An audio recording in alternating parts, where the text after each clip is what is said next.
ఒక రాష్ట్ర ముఖ్యమంత్రి గాల్లో మాయమైపోతే ఆ వార్త తట్టుకోలేక ఏకంగా 344 మంది సామాన్య జనం షాక్తో తమ గుండెలు ఆగిపోయి ప్రాణాలు వదిలారు. ఇండియన్ హిస్టరీలోనే ఒక నాయకుడికి దక్కిన ఇలాంటి ఎమోషన్ మీరు ఎప్పుడైనా చూసారా?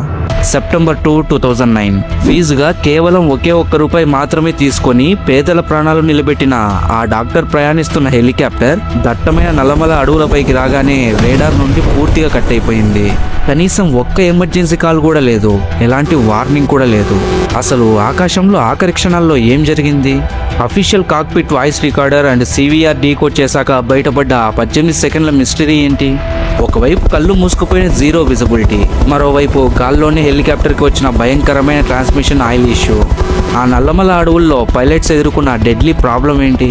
ఆ ఒక్క ట్రాష్ దశాబ్దాలుగా ఏలిన ఒక జాతీయ పార్టీని జీరోకి పడేసి ఒక రాష్ట్రాన్ని 2 ముక్కలుగా ఎలా విడదీసింది?